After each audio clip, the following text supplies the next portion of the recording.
Moss Motovlog.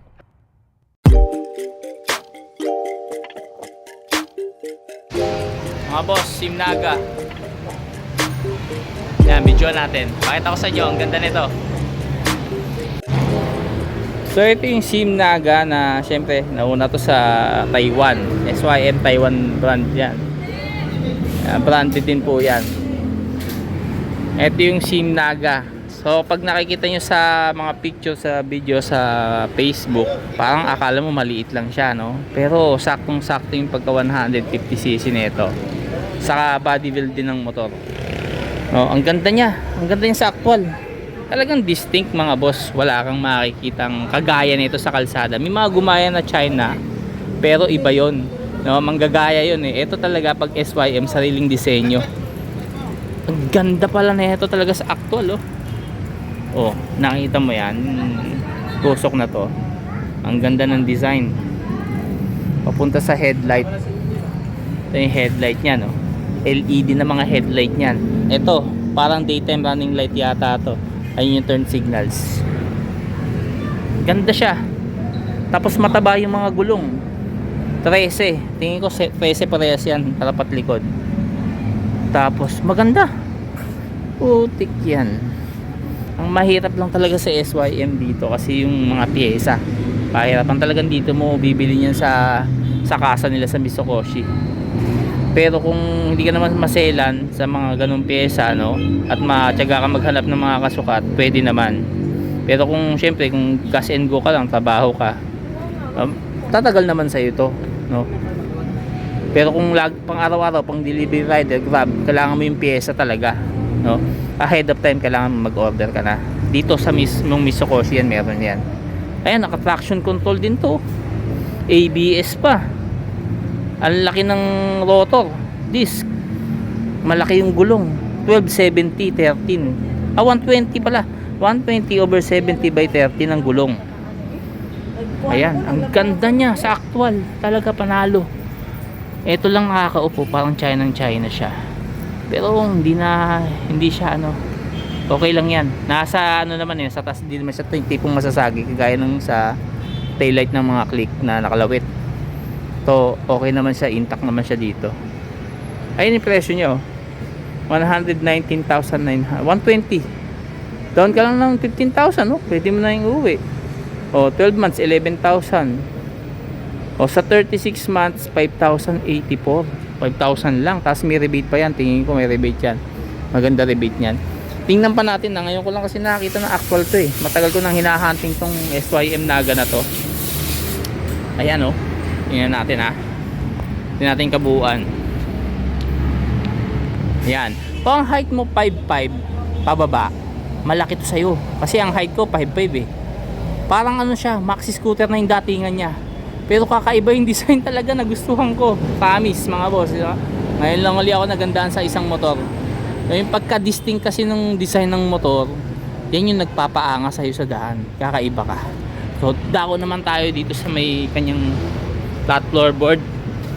Tingin ko nandito yung may bukasan dito. Tingin ko nandito yung baterya. Ayun, tingnan natin kung wala nga dito. Wala dito yung baterya. Ano? Yung tangke wala rin dito. Okay, andito yung tangke niya, mga boss. Maganda, hindi ka na bababa ng motor. Tapos tingin ko keyless din to. Ayan, may USB din siya, oh. USB type C. Okay, ito meron tong susi. Kung sakaling emergency key, meron yan. Halimbawa nalobat yung battery mo na keyless, may emergency key yan. Ito yan, nabubuksan yan dyan eh. Paano nga ba yan? Ayun, oh, nabubuksan yan. Ayan. Yan yung emergency key. Pero pwede mong gamitin yung pagka-keyless nito. Ipindutin mo lang. Tapos gaganon mo. Mabubuksan na yan.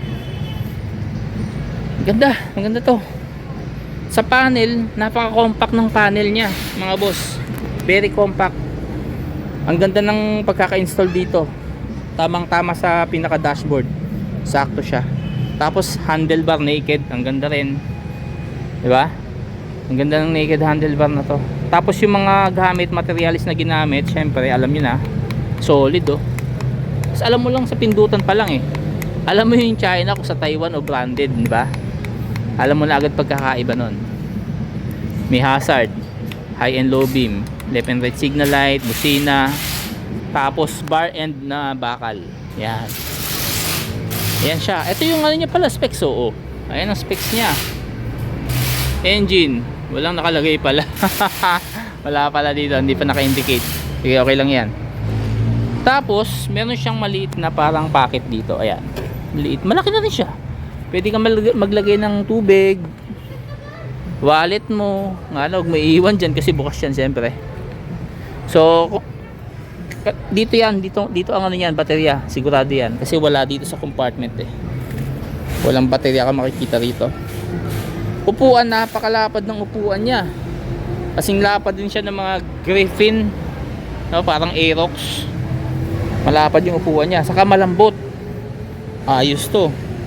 Tapos dako tayo sa handlebar sa likod, grab bar. Ayan, okay naman. Design wise, pasok siya. Tapos tingnan mo dito, tingnan mo. May nakikita ba kayong parang linya na parang UP-UP siya? Hindi ko alam kung sinadya to. Hindi ko sinadya, parang alam mo yung sa ahas, yung kaliskis ng ahas. Ganyan, no? Kaya nga naga siya eh. Ibig sabihin, ahas yan eh. No? Serpent. No, yan yung pagkakadesign niya nito. Ito yung pinaka-concept. Tapos dako tayo sa ilalim dito sa baba. Dito sa baba ang ganda kasi dito, para mo nakalutang yung upuan mo. Para mo nakalutang ka. Tapos yung mudguard, ito malaki siya. Tapos ito na yung pinaka ano mo, signal light, tail light. Yan. Tapos may ilaw din sa plaka. Yan siya. Yung gulong naman 130. Kung sa harapan 120, sa likod 130, 70 by 13. Ayan. Tapos yung muffler, oh. Solid yung pagkaka-muffler, oh. Solid, liquid cooled. Syempre yung coolant natin, ayan. Ayan. Liquid cooled to. Medyo masikip lang eh. Tapos sa tail light, tingnan natin tail light. Ang ganda rin ng tail light, oh. Ang ganda rin. So lipat tayo sa kabila. Ang ganda dito sa part na to, oh. Oh, naka monoshock na rin pala to. Ayan, oh. Oh, ang ganda. Tapos yung ano niya, air filter. Nagustuhan ko talaga dito sa part na to, yung pinakaharapan niya. Kakaiba yung dating. Napaka futuristic ng datingan. At wala kang makikitang ganito sa kalsada. Makita ka man nun, alam mo na agad na China yun. Ito, Taiwan to.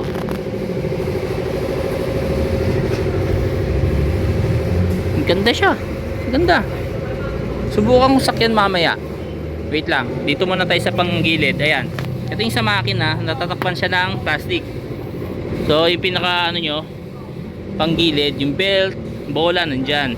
Tapos yung air filter, airbox. Tapos, ito yung shock nya. Ayan, single shock. Kalimitan kasi yung gantong shock nakikita natin sa mga big bikes yan, yung mga 300cc na scooter, pero meron na rin sa SYM na ganito, di ba? Ang ganda, para kasing dating niyan, naka ano siya, nakalutang yung ano niya, pinakaupuan mo. Tapos sa ano, upuan ng sa tapakan ng ano, passenger, yan. Ipindutin mo lang ganon, babalik na siya. Paano yung ibalik? Ayaw ah. Wait lang. Ayun, ganun lang pala kasimple. Twist, kulak lang tapos ganun lang. Ayun. Kailangan mailapat nung ganun para pagbalik mo, pagtunog, tak, ano siya, mag-steady siya doon. Tapos tulak mo lang ulit. Ayun. Pero pa syempre gagamitin mo, hindi kamay ah. Ayan. So may mechanism na, maliit na mechanism dito para gumana yon. Kaya to, kailangan na lang isa nyo to. Kasi pag kinalawang yan, hindi na magpa-function yan. Ayan o, nakikita nyo ba? Diba? Pag hinipo mo to sa part na dito, ayan o. Parang kala mo yupi-yupi, pero hindi po, no? Hindi po siya yupi. Ganun lang talaga yung design niya. Subukan ko sakyan mga boxing ah. Pakita ko sa inyo height ko. 5'5 lang yung height ko, maliit lang ako. Pero tingin ko magandang stability nito sa kalsada dahil sa makakapal yung gulong. Tapos upright position. Wait lang, ilagay lang natin yung camera.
Yan, kaya kung nagugustuhan mo to, pwede nga pumunta dito sa Mitsukoshi Bacoor.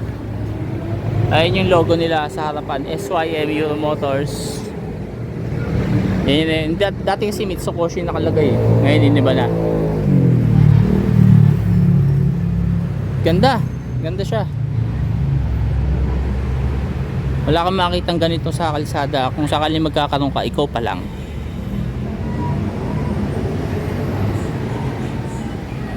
Ayan. Tapos sa full specs naman, syempre, kung gusto niyo makita yung full specs, madali namang i-search yan sa internet, no? Marami niya nagkalat din sa social media. Okay, hanggang sa muli. Paalam.